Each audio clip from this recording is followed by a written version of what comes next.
Hello and welcome to another edition of Addition. I'm your host, Addy Snowden, quantum life coach, helping you jump into the reality of your dreams. You can always book with me by either clicking the QR code if you're watching on live stream, or you can go to calendly.com/additionpod.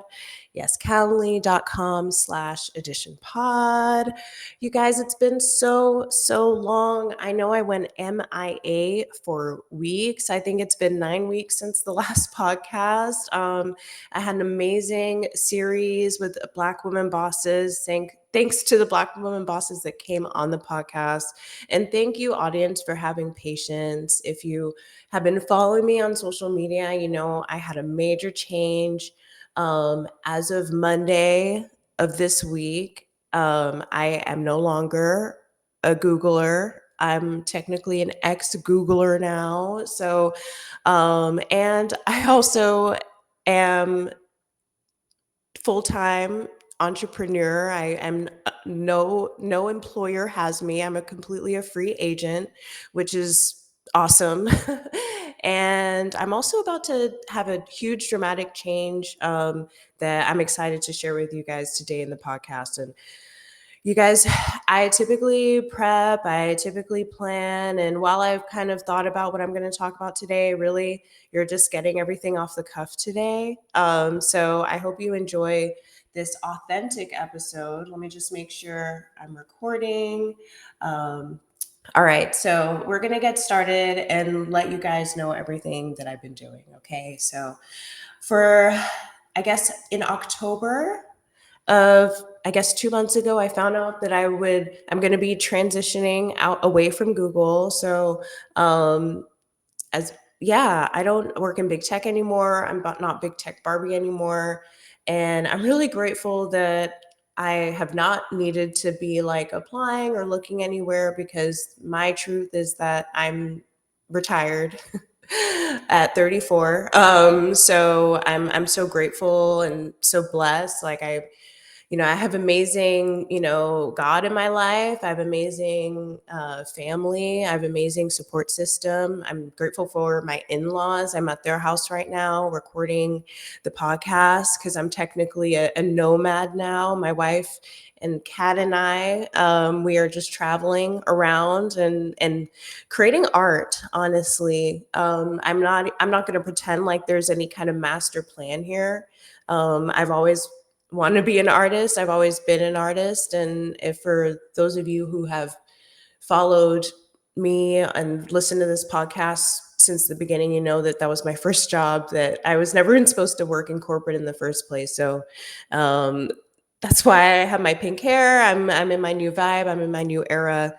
So I'm not looking for a job. I'm retired and I'm so grateful. So another big news is that in less than a month, my wife, Kat, and I are moving to Southeast Asia. I'm not going to say the specific country because, fans can be stalkers sometimes, but as long as you follow me on TikTok, Instagram, Facebook, etc., you are going to know which country we are in. But I'm really grateful that I'm retiring in Southeast Asia with my wife, my family, and our cat. So for those of you guys who've been wondering where I am, like as you can imagine, that's a lot of change in 2 months to go from being like a full-time 9 to 5, as well as being a podcaster, content creator, to figuring out how to pack up your whole life and move overseas semi-permanently. We don't know. We got approved for a visa for 5 years to the country that we are choosing to land in, and we're going to see what happens. So you definitely don't want to miss our journey, our content. We're full-time creators now, because that's what we're choosing to do with our free time. So yeah, so that's the update, and there's not much more that I'm gonna say on that. Like, if you have any questions, feel free to drop them in the chat. I'm live on TikTok right now, as well as all the other platforms. So I'll see your chat. So feel free to ask any questions. But other than that, I'm gonna go into today's episode. So today's episode is how to retire at 34. So some of you guys probably didn't even know I was 34. He thought I was even younger. Sometimes that works to my advantage. A lot of times it doesn't though. I don't even know if there's a perfect age for anyone to be. I feel like if you're under 30, no one respects you. If you're between 30 and 50, and you don't have kids, no one respects you. Like there is no right age, so I prefer not to share my age. But because this is a huge accomplishment for me, I'm going to share my age for perspective. And so if you're 34, don't feel away. Like you can, it's not about the age. I basically have been working on my early retirement plan since I graduated college at 25. So if you graduated college before 25, you're already a head start from me. And it took, I guess, 9 years for me to get in a position to retire early, and I'm going to share how I did that. So, if you know someone who's like 18, just starting college, someone who like doesn't have financial responsibilities yet, like go ahead and share this episode. If you share the live stream so they can get it in real time, because the sooner you get this information, the more likely it's going to be able to happen for you. I was grateful to just be like a fast learner that had some like kind of mathematical acumen. I studied finance, etc. But yeah, share this with people, because the biggest gift that you can give someone is their freedom. And early retirement is freedom. It's buying freedom. Um, why we think we have, like while we have great jobs, like, and I'm grateful to have some really amazing jobs with amazing perks. At the end of the day, you know, I didn't have freedom to like be wherever I wanted. I had to be in the office every week. I didn't have freedom or control over my life when I was working for corporate America. I know that's different for some people, but that's not my truth. So I knew pretty early when I got my first corporate job that I would need to buy my own freedom. So, long term listeners of the podcast know that when I graduated college, I graduated with like $35,000 in debt. Some of that was from university, some of that was medical debt, some of that was credit cards, because I didn't go straight to college after high school. I took 3 gap years, and that was really, I made a lot of financial mistakes, basically. So when I graduated 25, I was like negative 35,000, and I was making maybe $50,000 a year at my first corporate job, and I had no idea how that math was going to math. And I know a lot of people are in that situation, and it's like they feel like they worked so hard, they did really good in school, got the right major in college, but the jobs that they got after college didn't pay enough to pay off their student loans. Like my student loans were about 24K, and I know for people that's a lot. They have a lot more than that, and maybe they're making more, maybe they're making less. But my experience is that I didn't think that I had enough. I wasn't making enough to pay off my debt. So once I saw that, where there's a will or a way, where there's a will, there's a way. So I did Dave Ramsey, who is, he's a very controversial person, but he gave some really great financial advice. So I focused on getting out of debt as soon as I could. So in 18 months, I feel like I was making 50K. I think I went up to like 62K in that 18 months, and I paid off my 34K in debt. And that's like still like living on my own, managing my life, paying for my own bills, paying my own car. Like no one was subsidizing my life. No one was supporting me. I was just, working extra jobs and hustling and grinding. Every extra dollar I had, I put towards my student loans. So, so number one, I would say like follow Dave Ramsey if you want to retire early, because the sooner you pay debt off, the more options it gives you.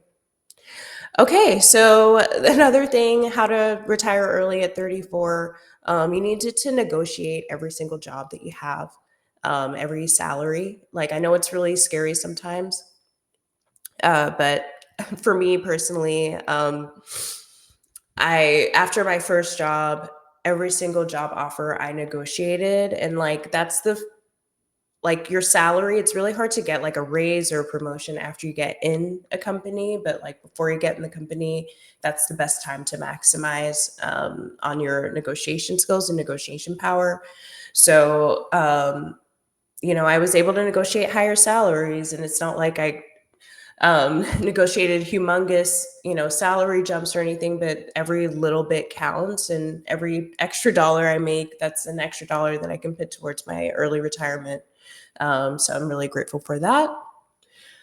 Another thing, another way that I was able to retire early is that I didn't buy a house. So all of that money that people put towards down payments, all of that money that people put towards furnishing a home, all the money that people put towards renovating a home, I gave that money to myself instead of my realtor, instead of my mortgage or my bank, or to the person who's trying to sell that house. So um, I think a lot of people, especially in our generation, get so much pressure to buy a house, and if that's your truth, that's for you. But for me, I wanted to be into financially abundant and uh, independent of a job more than I wanted to own a home. And I'm grateful for homes. Homes are beautiful.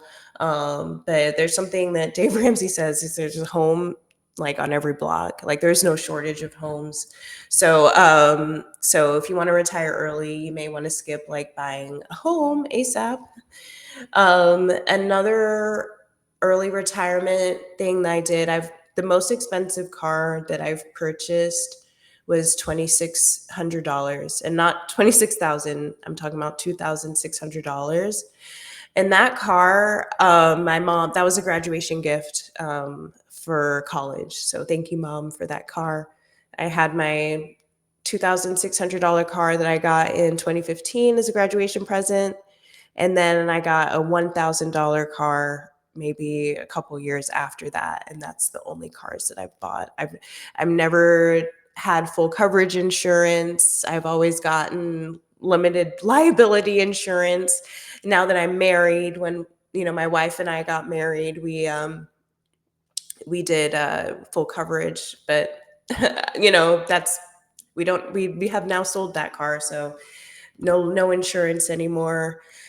And I also so another tip for early retirement, like a lot of people like to do these corporate apartments, like they're really beautiful, like these amazing skyscrapers. The thing about these corporate apartments is that they require so much from you financially. The rent is typically significantly higher, and they have amazing perks like concierge and like covered parking and all that stuff. But if I'm renting, it really doesn't matter to me. So I've always rented through like, Craigslist or MLS. Like my mom has her real estate license, so she'll show some like rentals, like people like own homeowners who just want to rent their place out, as opposed to going through the corporate apartment journey. So my most recent apartment, I paid my rent through Zelle.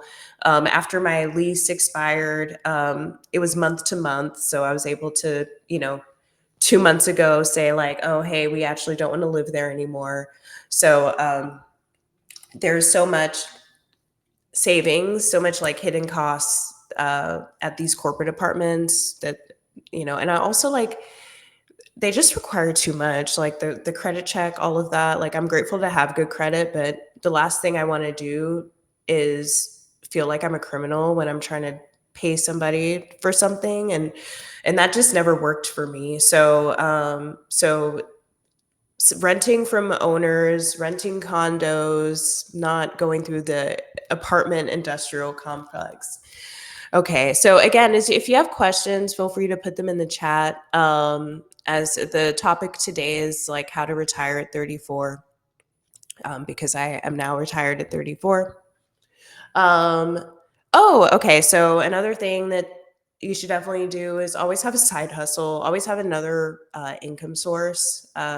Something that I've been warning you guys for years now, like for 3 years, about is how unstable corporate America and how unstable jobs are now. And I don't know if that's by design or what, but it's hard, it's rough out here for people, you can't put all your eggs in one basket. So when I first started out, I was some of my side jobs was walking dogs, I was cleaning houses, I was house sitting, I was home organizing, I was doing grocery shopping, I was log stacking. Those I had a great time. Like, I was able to work for myself, exclusively doing those kinds of odd jobs, and I felt more, and pay off my student loans, as I talked about earlier. Sometimes I've had whole separate jobs. Like, I worked at J. Crew. I would leave my first job and go to J. Crew, especially if you're single, like, and all you have is free time. And I 100% believe in self care and all that stuff. But I mean, self care for me is not working in corporate America another 30 years. Like, when I tell you guys how grateful I am, like, I don't know, maybe you guys just like are stronger than me, but for me, I found a corporate America very draining. I think it took a lot of, I think I had to become a different person. I think I had to hide so many elements of myself. I feel like I had to adopt a certain way of acting and a way of thinking that was not unique to me, or not authentic to me. I had to learn politics, and while I loved, I like what's that word? I like diplomacy. I don't like politics. So, and it's just like such a waste of energy. So, I mean, it's only been, I guess, 4 days, but I feel like so much like younger and lighter and happier because I don't have to um, deal with corporate bureaucracy anymore. So, um, it really, what is self-care? So it's like when you're young and you have the energy, that's the time to work 3, 4 jobs. Like, and you're single, you don't have kids, maximize your youth. And we'll get into investing next, but like when investing is more about time than it is about picking the right investment. So like the sooner you can start putting all your extra money in investments, whatever that is for you. I'm not going to get into details of what I think is best because I'm not an investment advisor, but the sooner you start investing, the better. So maximize on your early years. Okay, so I'm on my monologue and tangent. I got one. I got a question from TikTok. So from Natasha. Thanks so much, Natasha. Natasha, Jay Snow, I see you guys in my live. Thank you for your support. So Natasha says that she's a CSM working full time. How does she manage this with work and family? CSM, I'm assuming that's customer success manager. Okay, so customer success manager working full time. How do I manage this with work and family? When you say manage this, what do you mean? Do you mean manage your existing job, or do you mean manage retiring early while you have a family and work? And also let me know if you're the only earner in the household, or if you have multiple earners in the household. But if I had to guess what she means by this, and I'll answer again, but it's like, how does she even manage working and family while being a customer success manager?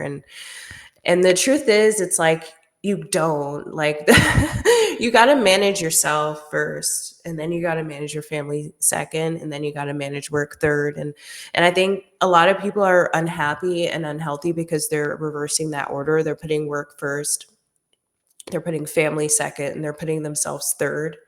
And because I travel a lot, something I hear all the time is you got to put the oxygen mask on first before you put it on for someone else. Like, you can't save your kid if you can't breathe oxygen. You need to put your oxygen mask on first. And it's like we need to like really just trust the process. And it's like, if you don't take care of yourself, the work's not getting done and your family's not getting what they need either. So we have to prioritize ourselves. Like, we are one thing about at work is that we're replaceable. Like we're not special. They make us feel like we are, but we're not. Um, Not in that context. I'm special outside of work.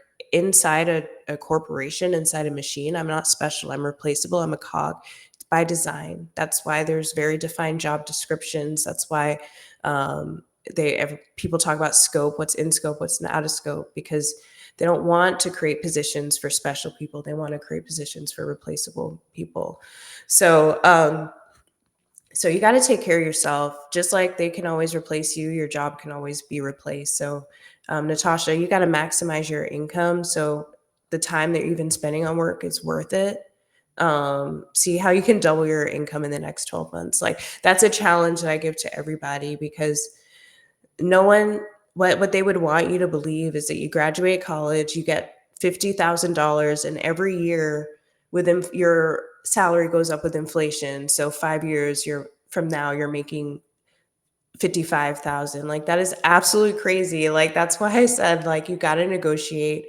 You got to negotiate every job. You got to ask for more. Like seriously. Like even I think I did a really good job asking for more and getting what I'm worth, and it's still never enough. Okay, so please, please, please, especially in this climate, you can't be afraid to ask for more money. It's not worth it. It's not worth it if you're not getting paid enough. So if there's anything that you take away of how to retire early at 34, is like you need to demand how much you're worth. Okay, so Natasha follows up and she says she's always concerned that she has to work two jobs to do so. I have side hustles, teaching and writing, but it's not maximizing.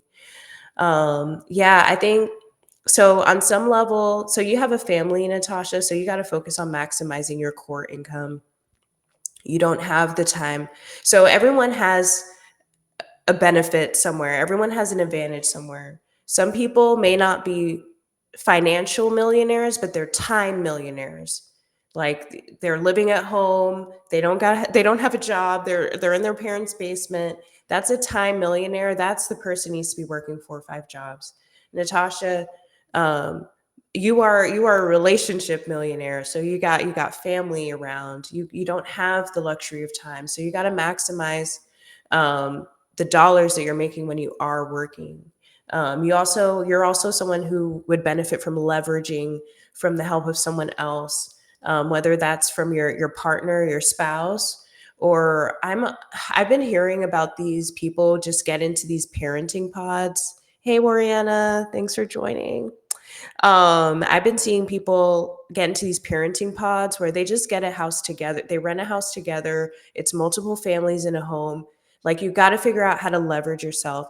And this was something that took me a really, really, really long time to get. I can't do everything myself. And my wife is watching and she's probably like shaking her head like, yes, you need to let people help you. Natasha, you can't do it alone. Okay. So if you don't have a partner helping you, you need to you need to find a community, a parent community that can help you.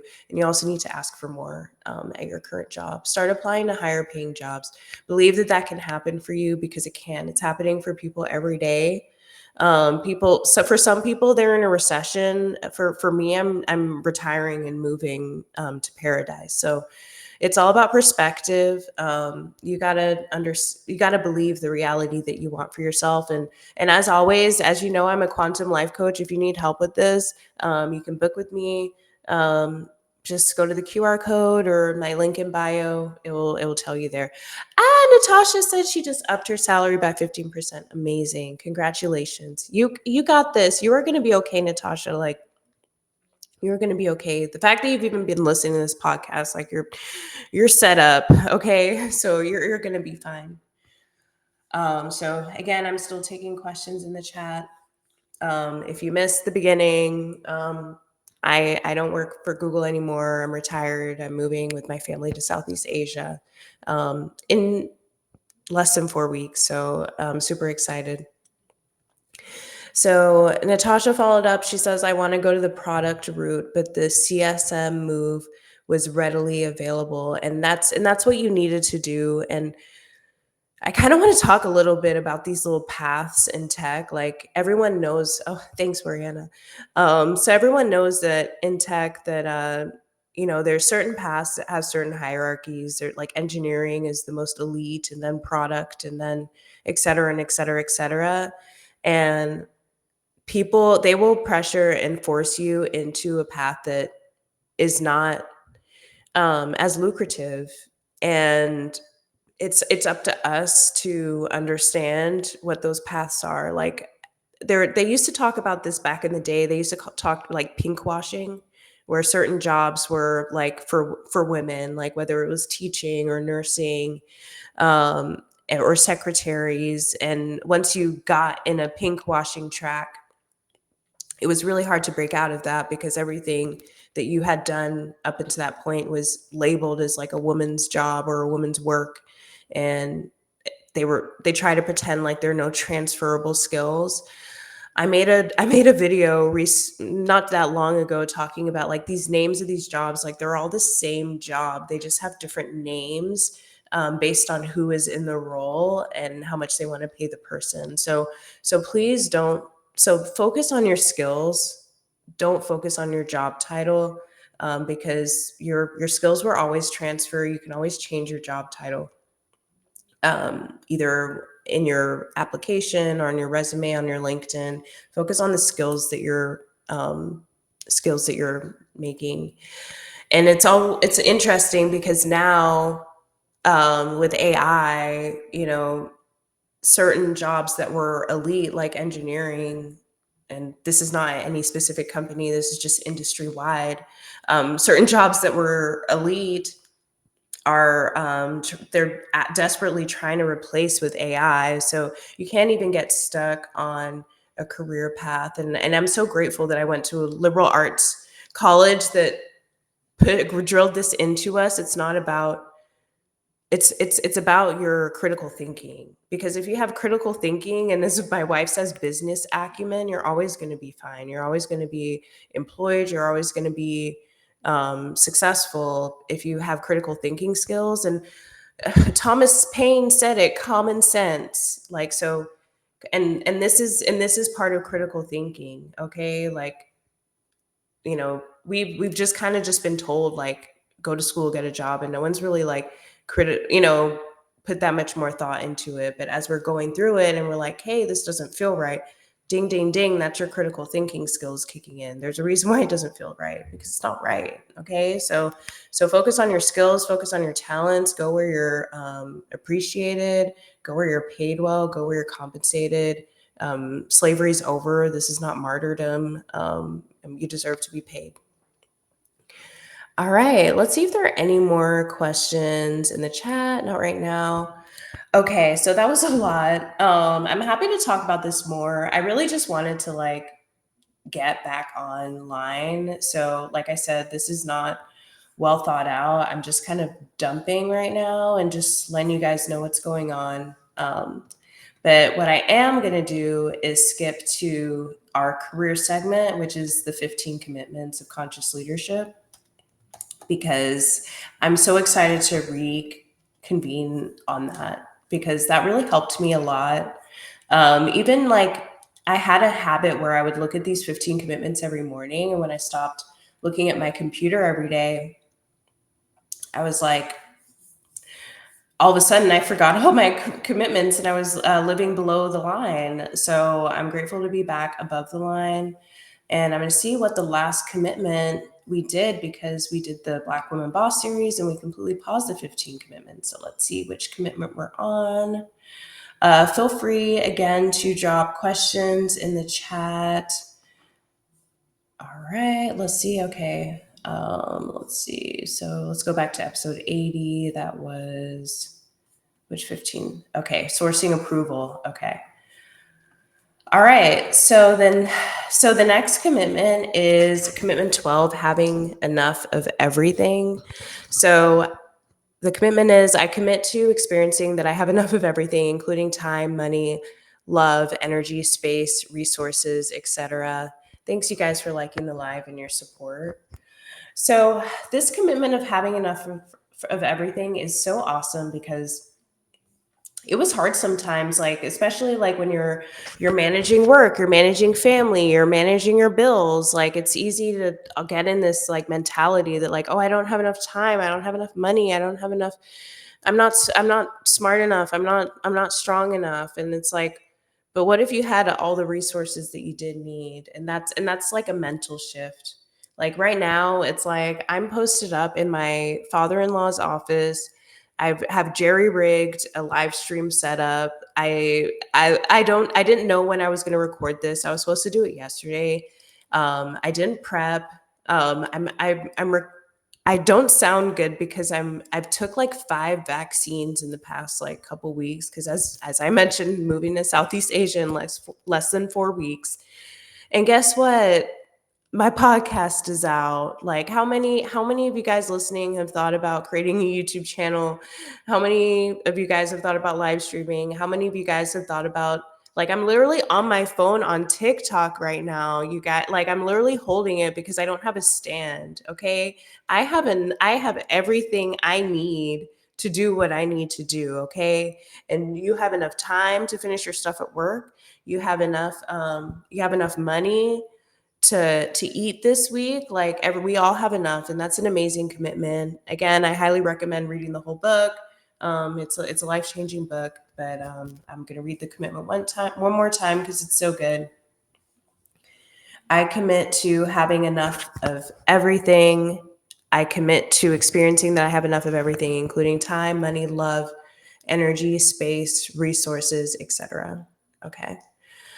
All right. So that was the career segment, you guys. And I know this was messy, raw, and uncut. But I'm gonna tell you what I'm geeked out about this week. What am I geeked out? Well, right now I'm geeked out about pink hair. So I'm gonna get really vulnerable for a second and talk about why I was blonde for so many years. So I s- got once I got my job at Google, I went blonde. And no one liked it, or not no one liked it, but everyone had a problem with it. They were like, why are you walking around platinum blonde? But for me, it was protection. Wanted to be, I wanted to be someone, I wanted to be mistaken for someone that I wasn't, is like probably the most clear way of putting it. So as soon as I found out that I was going to be moving in a different direction, the blonde hair is in the trash. Okay. The blonde hair is in the trash. So I'm in my pink hair era. I'm in my carefree black girl era. I'm in my soft life era. If you can see you can't see my laptop setup right now on TikTok. I can show you, but so I'll show you on TikTok. See, my laptop is pink. You see that? My ring light is pink. I'm in my soft girl era, and it's like there's so much fear mongering right now on the internet. There's so much fear mongering. People want you to be angry, stressed, upset, sad, worried all the time, and it's like, or you can just throw some pink hair on and smile and have a good day, and that's the vibe. That's the vibe. Okay. That's the vibe that we're on. So if you're on this vibe, if you want a piece of this vibe, if you are like, how are you even so chill and carefree? I want to learn more. I want to know more. Then you need to go ahead and go click that QR code, go to my link in bio, go ahead and follow because this is the vibe we're on. I'm unplugged from the matrix. Okay. Plug for the Matrix. Please don't feel sad for me. Please don't feel sad for me because at the end of the day, I'm gonna go to bed at night tonight as a Ivy League graduate, a Microsoft alum, a Google alum, an early retiree, and I did it black. Okay, did it black, and I did it feminine. I did it authentically. So let that be a word for you guys. If I can do it, you can do it. And I appreciate my fans for rocking with me. So I hope you have a great rest of your day. I will be back weekly. I don't know what my schedule is, but I will be back. Okay. I love you guys. Bye.